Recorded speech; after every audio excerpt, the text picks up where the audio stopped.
What's up, y'all? Alvin here, and I'm back with another one of my super easy to tie, down and dirty fish catching guide flies. I tell the good jokes. Alvin here, all our guides catch fish with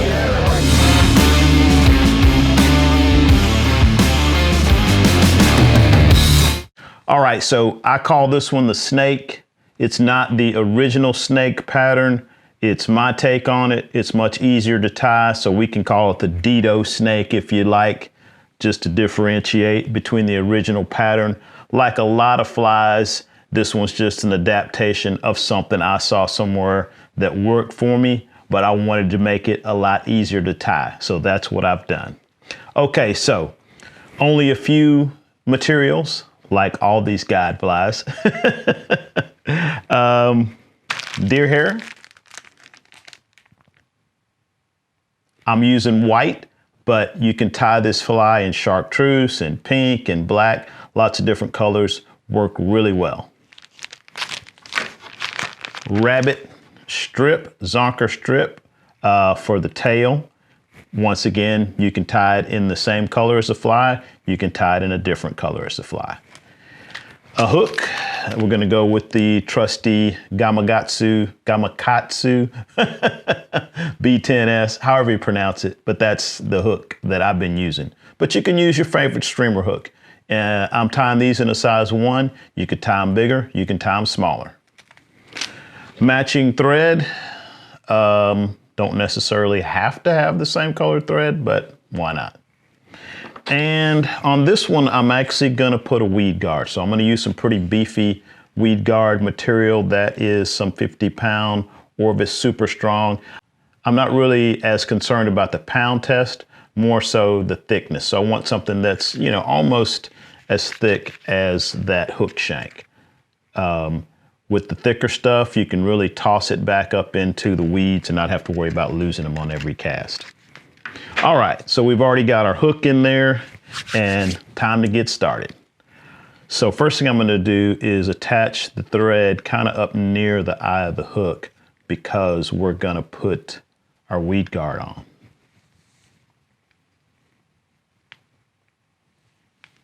All right.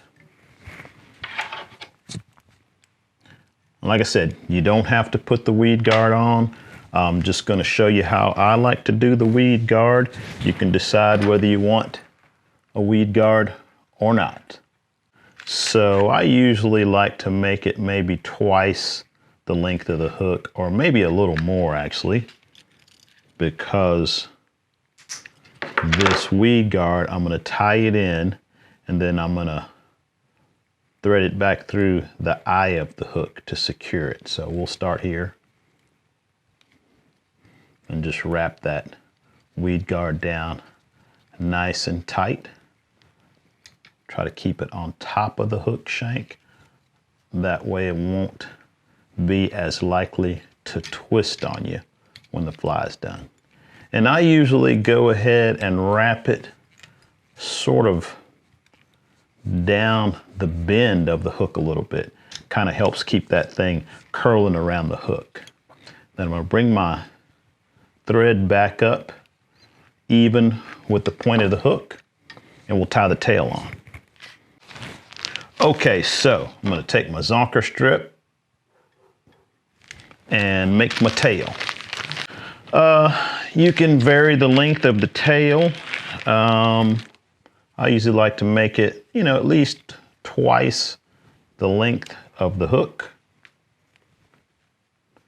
And like to make sure that the fibers are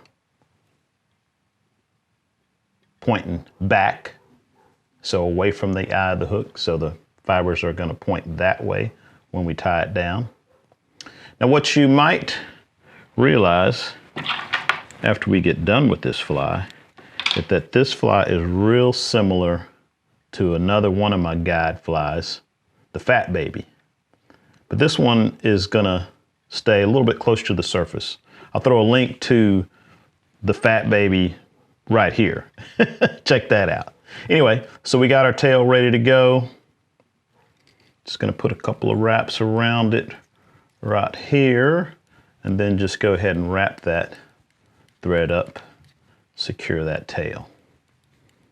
All right, so when we're tying the fat baby, at this point we would put on our body fur.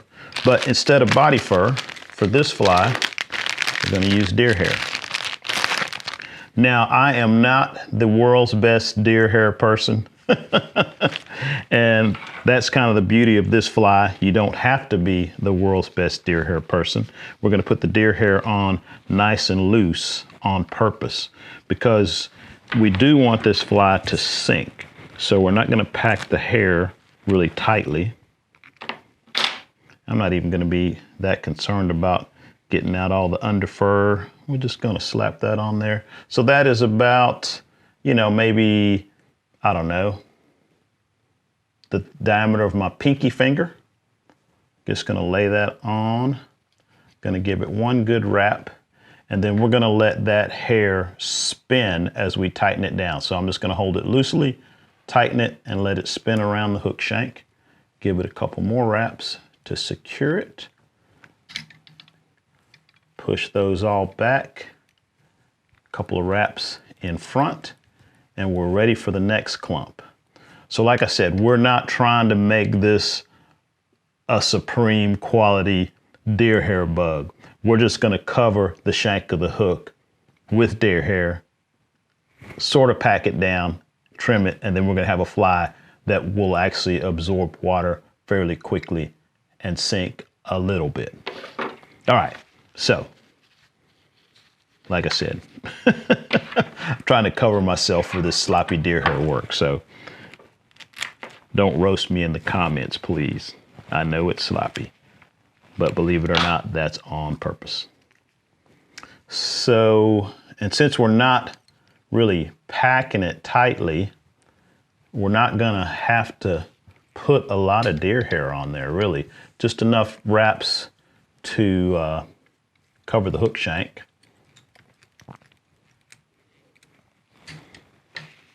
So that's 2 clumps. It's looking like 4 clumps. 5 at the most is gonna get the job done.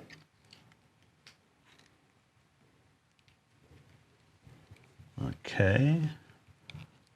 You could also, if you wanted to make this thing a little fancier, you could put some flash on before you tie the tail or after you tie the tail. You'd obviously want to put the flash on before you put your deer hair body. All right, this is clump number 4. Pinch it, tighten it and let it spin. Bring that thread on up, and we're getting close to that eye. All right, I like to leave a little bit of room between the deer hair and the eye, and I'll show you why here in a sec. It has to do with the way I like to attach that weed guard.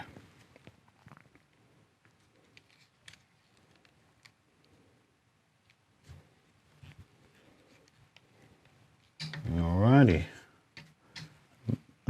Maybe one more small clump.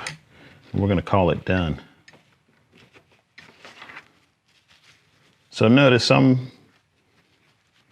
kind of packing that hair, but I'm really not trying too hard. I don't want to get it super tight. All right, so that's clump number 5. That's a small clump. And on this one, I'm gonna really try to push it back as much as I can, not to pack it to get it tight, but because I need a little clearance for my weed guard. So I want to have a little bit of space between that last batch of hair and the eye of the hook. So at this point, the tying portion of it is done. So I'm going to go ahead and whip finish it right here.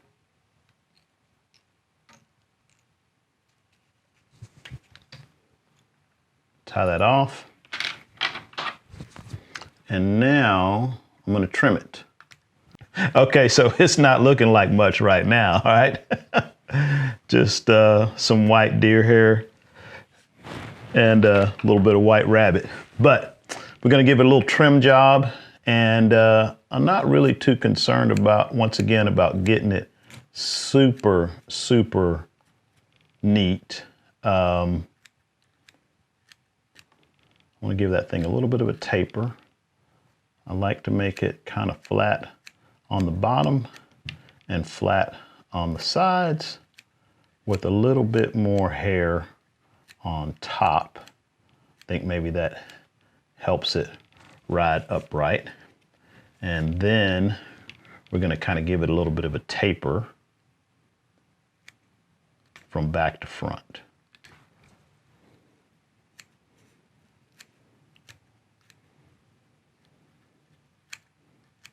This would be a lot smoother with a straight razor, but that would require me to get another tool out.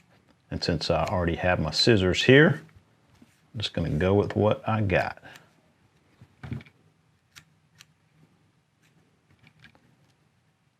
So if you guys watch any of those Yeti videos, there's one on the Devil's River.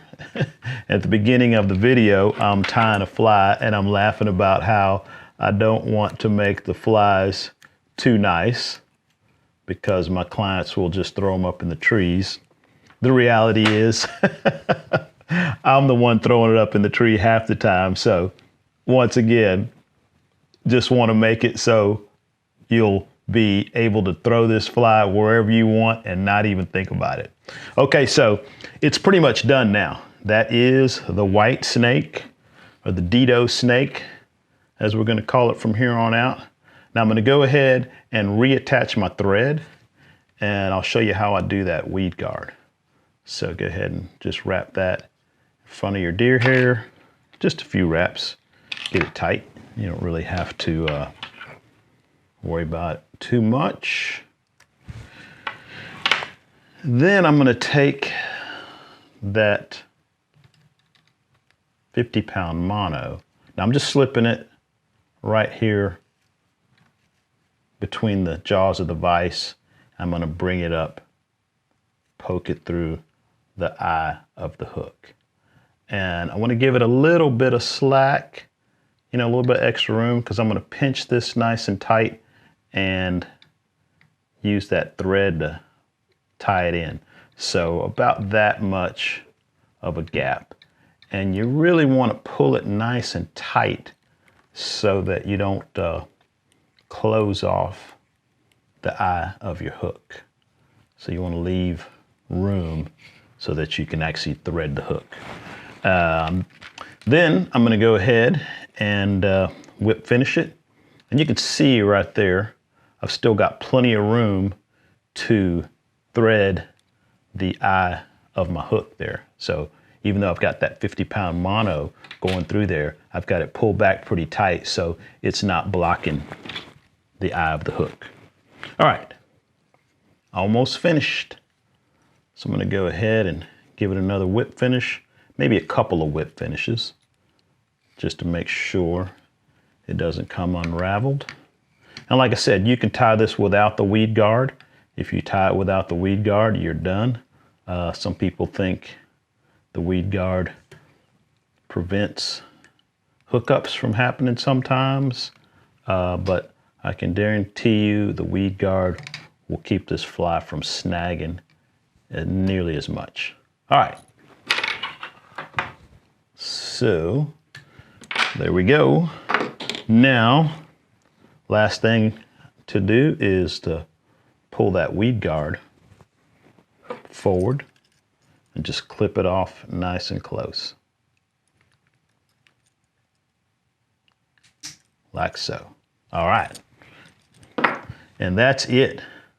Now, I do like to kind of pull that weed guard forward, gives it a little bit more clearance.